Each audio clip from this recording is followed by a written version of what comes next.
딸이 사는 집에 보증만 섰는데 세무조사 나왔습니다. 해설. 일부 중년의 선의와 세무조사의 충격. 딸이 사는 집에 그저 보증만 서준 것뿐인데 느닷없이 세무조사라니요? 대체 왜 이런 일이 저에게 일어난 거죠? 이 질문은 최근 많은 중년 부모님들이 겪는 당혹감과 억울함을 대변합니다. 자식이 어렵게 내 집 마련의 꿈을 이룰 때 부모로서 조금이나마 힘이 되고자 하는 마음은 인지상정입니다.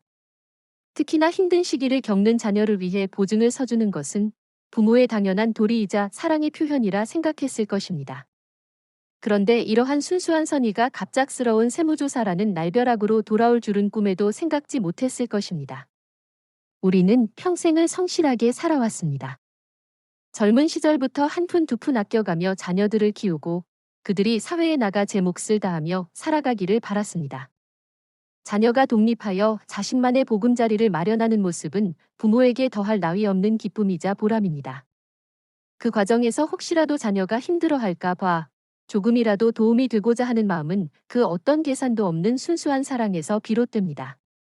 은행 대출을 받을 때 보증인이 필요하다고 하여 기꺼이 내 이름 석자를 내어준 것 역시 자녀의 앞날을 위한 부모의 간절한 바람 때문이었을 것입니다. 하지만 세무조사라는 차가운 현실은 이러한 부모의 따뜻한 마음을 송두리째 흔들어 놓습니다. 세무 공무원들이 집으로 찾아와 이것저것 묻고 서류를 요구하는 과정은 마치 내가 무슨 큰 죄라도 지은 듯한 기분을 들게 합니다. 평생 세금 한 번 밀리지 않고 성실하게 납부해왔는데 갑자기 탈세 혐의라도 있는 것처럼 의심받는 상황은 억울함을 넘어 분노마저 치밀게 합니다. 내가 뭘 잘못했단 말인가? 라는 질문이 머릿속을 떠나지 않을 것입니다. 이러한 세무조사는 단순히 금전적인 문제만을 야기하는 것이 아닙니다. 정신적인 스트레스와 함께 가족 간의 관계에도 미묘한 영향을 미칠 수 있습니다. 혹시라도 자녀에게 부담을 준 것은 아닌지, 나의 선의가 오히려 자녀에게 피해를 준 것은 아닌지 하는 자책감에 시달리기도 합니다. 또한 세무당국에 대한 불신과 함께 국가가 국민의 순수한 가족에마저 의심하는 것은 아닌가 하는 회의감마저 들게 합니다. 결국 딸의 집에 보증만 섰을 뿐인데 세무조사를 받게 된 중년 부모의 경험은 순수한 선의가 복잡한 법과 제도의 잣대 앞에서 어떻게 오해받을 수 있는지, 그리고 우리가 미처 알지 못했던 세금의 함정들이 우리 주변에 얼마나 많이 도사리고 있는지를 여실히 보여주는 사례입니다. 이러한 충격 속에서 우리는 과연 무엇을 배우고 어떻게 대처해야 할지 깊이 고민해야 할 때입니다. 2부. 가족 간 금전 거래의 함정. 가족끼리인데 뭘 그렇게 따져? 우리는 흔히 이런 생각으로 가족 간의 금전 거래를 가볍게 여기곤 합니다. 자녀가 학자금이나 전세보증금, 주택 매입 자금이 필요하다고 하면 부모는 당연히 도와줘야 한다고 생각합니다. 돈을 빌려주거나 아예 증여를 해주기도 합니다. 하지만 세무당국의 시선은 다릅니다. 가족 간의 금전 거래, 특히 부모가 자녀에게 건네는 돈은 그 규모가 크든 작든 증여로 의심받을 수 있는 함정을 가지고 있습니다. 세법에서는 부모가 자녀에게 재산을 무상으로 이전하는 것을 증여로 보고 증여세를 부과합니다. 그런데 가족 간에는 차용증을 쓰거나 이자를 주고받는 경우가 드물고 설령 그렇다 하더라도 실제 돈의 흐름이 명확하게 증명되지 않는 경우가 많습니다. 세무당국은 이러한 점을 악용하여 편법적인 증여가 이루어질 가능성이 높다고 판단합니다. 예를 들어 부모가 자녀에게 수억 원을 빌려주었다고 주장하지만 이자 지급 내역이 없거나 원금 상환 계획이 불분명하다면 이는 사실상 증여로 간주될 수 있습니다. 특히 자녀가 주택을 취득하는 과정에서 부모로부터 자금을 지원받았다면 세무당국은 그 자금의 출처를 매우 면밀하게 들여다봅니다. 자녀의 소득이나 기존 자산으로는 주택을 구매할 능력이 부족하다고 판단될 경우 부모로부터의 증여를 의심하게 되는 것입니다. 이때 부모가 단순 보증을 섰다고 하더라도 그 보증이 실질적으로는 자금 지원의 한 형태로 해석될 여지가 없는지 면밀히 검토합니다. 예를 들어 부모의 신용을 이용해 자녀가 대출을 쉽게 받았다면 그 대출금 상환에 대한 실질적인 부담이 누구에게 있는지를 따져볼 수 있습니다. 이러한 가족 간 금전 거래의 함정은 우리가 생각하는 가족이니까 괜찮아라는 통념과는 거리가 멉니다. 세무당국은 가족이라는 특수성을 오히려 편법 증여의 가능성이 높은 지점으로 보고 집중적으로 감시합니다. 따라서 아무리 가족 간의 거래라 할지라도 모든 금전 거래는 투명하고 명확한 증빙을 남겨야 합니다. 차용증을 작성하고 이자를 주고받으며 원금 상환 계획을 구체적으로 명시하고 실제로 이행하는 것이 중요합니다. 은행 이체 내역 등 객관적인 증거를 남기는 것도 필수적입니다. 결국 가족 간의 금전 거래는 사랑과 신뢰를 바탕으로 하지만 세법의 잣대 앞에서는 철저히 객관적인 증거가 필요한 영역입니다. 이러한 함정을 미리 인지하고 대비하지 않는다면 순수한 선의가 예상치 못한 세금 폭탄으로 돌아올 수 있다는 점을 명심해야 합니다. 3부. 명예 신탁. 보이지 않는 위험. 딸 이름으로 집을 샀지만 사실은 내 돈으로 산 거나 다름없지. 이런 생각으로 자녀 명의로 부동산을 취득하는 경우가 종종 있습니다. 이것이 바로 명예 신탁입니다. 명예 신탁은 실제 소유자는 따로 있는데 등기부상 명의만 다른 사람 이름으로 해놓는 것을 말합니다. 부모가 자녀 명의로 부동산을 취득하거나 부부가 서로의 명의로 부동산을 등기하는 경우 등이 대표적인 명예 신탁의 사례입니다. 언뜻 보면 별 문제 없어 보이지만 명예 신탁은 보이지 않는 위험을 품고 있으며 세무당국이 가장 주시하는 탈세 유형 중 하나입니다. 명예 신탁을 하는 주된 이유는 다양합니다. 세금을 회피하거나 채무를 면탈하거나 또는 단순히 자녀에게 미리 재산을 물려주려는 의도 등이 있을 수 있습니다. 예를 들어 다주택자 규제를 피하기 위해 자녀 명의로 주택을 취득하거나 증여세를 내지 않고 미리 재산을 이전하려는 목적으로 명예 신탁을 하는 경우가 있습니다. 하지만 현행법상 부동산 명예 신탁은 원칙적으로 금지되어 있습니다. 부동산 실권리자 명의 등기에 관한 법률에 따라 명예 신탁은 무효이며 명예 신탁자와 명예 수탁자 모두에게 과태료와 형사처벌까지 부과될 수 있습니다. 세무당국은 명예 신탁을 편법 증여의 한 형태로 간주하고 집중적으로 들여다봅니다. 자녀가 소득이나 자산이 부족한데 고가의 부동산을 취득했다면 세무당국은 자금 출처 조사를 통해 부모로부터의 편법 증여나 명예 신탁 여부를 파악합니다. 만약 명예 신탁으로 판단되면 실제 소유자, 명예 신탁자에게는 증여세가 부과될 수 있으며 명예 신탁에 따른 과태료와 형사처벌까지 이어질 수 있습니다.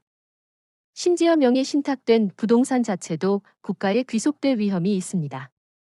더 큰 문제는 가족 간의 신뢰관계가 깨졌을 때 발생합니다. 명예 수탁자, 딸의 명의로 되어 있는 부동산을 실제 소유자, 부모가 마음대로 처분하기 어렵습니다. 만약 명예 수탁자가 자신의 명의로 되어 있다는 점을 악용하여 부동산을 임의로 처분하거나 명예 수탁자에게 채무가 발생하여 해당 부동산이 압류되거나 경매에 넘어가는 경우 실제 소유자는 자신의 재산을 보호받기 매우 어려워집니다. 법적으로는 명예 수탁자가 소유자로 인정되기 때문입니다. 결국 명예 신탁은 당장 눈앞의 세금이나 규제를 피하려는 임시 방편일 수 있지만 장기적으로는 법적인 위험과 가족 간의 갈등, 그리고 막대한 세금 추징이라는 보이지 않는 위험을 품고 있습니다. 우리의 소중한 재산을 지키기 위해서는 명예 신탁의 유혹을 단호히 뿌리치고 모든 부동산 거래를 투명하고 합법적인 절차에 따라 처리하는 것이 무엇보다 중요합니다. 세무조사의 칼날, 무엇을 노리나? 세무조사 나왔습니다. 이 한마디는 듣는 순간 심장을 철렁하게 만드는 마법 같은 말입니다. 세무조사는 단순히 세금을 더 내라는 통보가 아닙니다. 국세청이 특정 개인이나 법인의 세금 신고 내용이 정확한지, 혹시라도 탈세 혐의는 없는지 면밀하게 들여다보는 과정입니다. 특히 가족 간 부동산 거래나 자금 이동과 관련하여 세무조사가 나왔다면 국세청의 칼날은 무엇을 노리고 있는지 정확히 이해해야 현명하게 대처할 수 있습니다. 세무조사의 핵심은 자금 출처와 거래의 실질을 파악하는 것입니다. 국세청은 자녀가 고가의 주택을 취득했거나 부모로부터 거액의 자금을 받았을 때 그 돈이 어디서 났는지, 그리고 그 돈의 성격이 무엇인지를 집중적으로 파고듭니다. 예를 들어 자녀가 주택을 샀는데 소득이 충분치 않다면 부모로부터 증여받은 것은 아닌지 의심합니다. 이때 부모가 보증을 섰다면 그 보증이 단순한 보증인지 아니면 실질적인 자금 지원의 일환인지를 면밀히 따져봅니다. 대출금 상환을 누가 했는지, 이자는 누가 냈는지 등 모든 금융거래 내역을 들여다봅니다. 세무조사는 크게 두 가지 방식으로 진행됩니다. 첫째는 정기세무조사로 국세청이 정기적으로 세금 신고 내용을 검증하는 과정입니다. 둘째는 비정기세무조사로 탈세 혐의가 포착되거나 특정 정보, 예, 부동산 거래 내역, 고액 자산 취득 등 가 국세청 시스템에 포착되었을 때 불시에 진행됩니다. 가족 간 부동산 거래와 관련한 세무조사는 대부분 비정기 세무조사의 성격을 띠며 특정 거래나 자금 흐름에 대한 의심에서 출발하는 경우가 많습니다.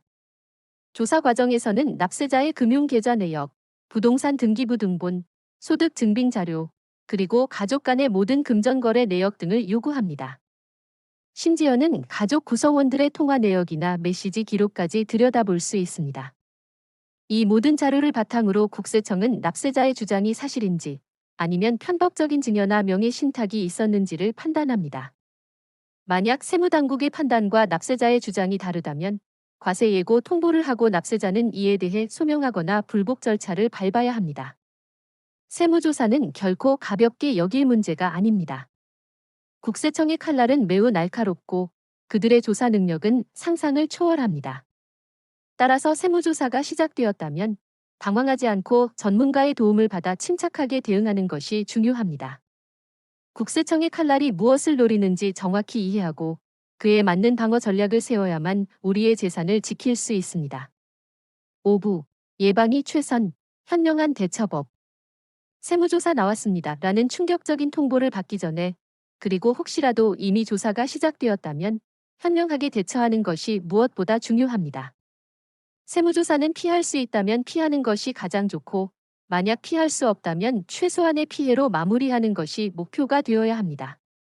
중년의 우리는 이러한 상황에 대비하여 미리 예방하고 만약의 사태에 대비한 현명한 대처법을 숙지해야 합니다. 가장 좋은 예방책은 모든 가족 간 금전 거래를 투명하고 합법적으로 처리하는 것입니다. 자녀에게 돈을 빌려줄 때는 반드시 차용증을 작성하고 공증을 받는 것이 좋습니다.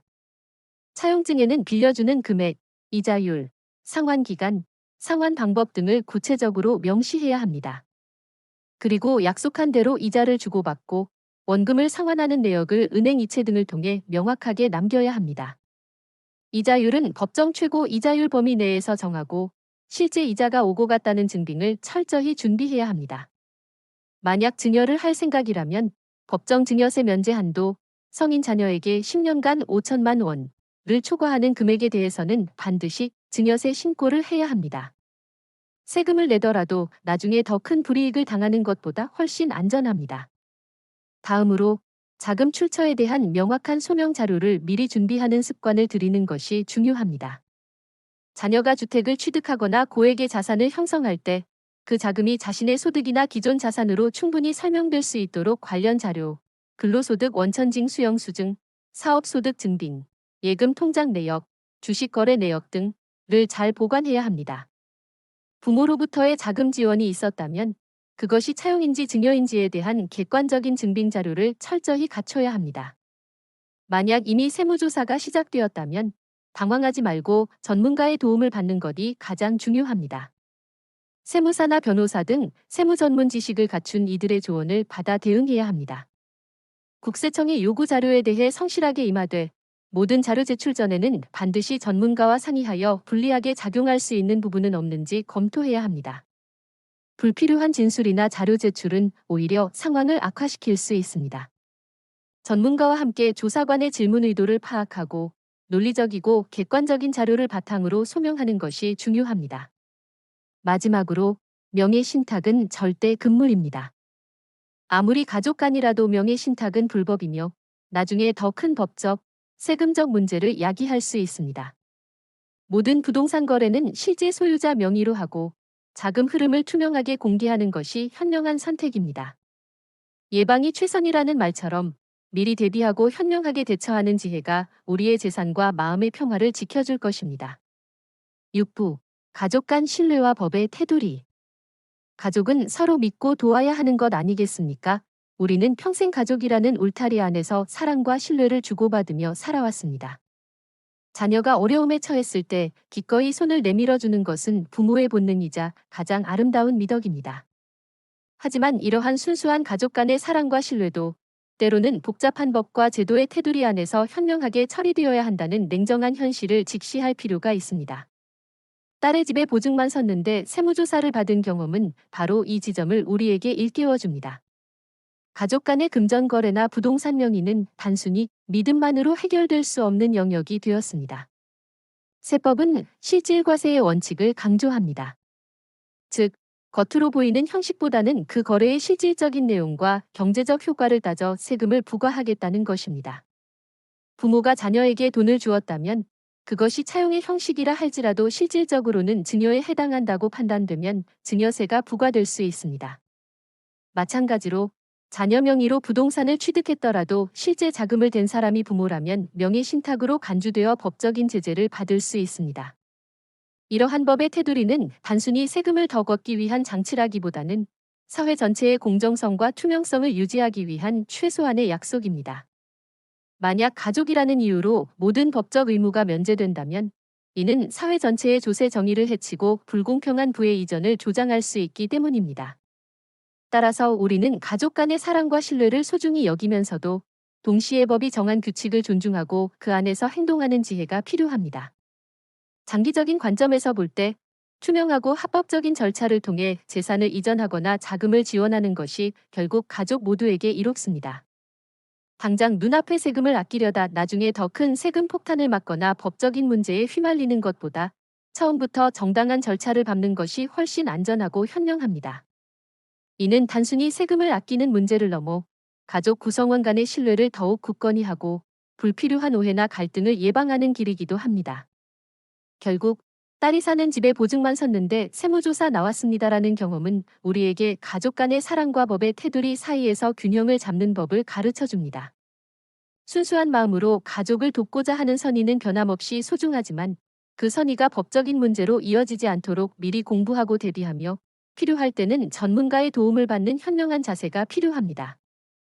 이러한 지혜를 통해 우리는 우리의 소중한 가족과 재산을 모두 지켜낼 수 있을 것입니다.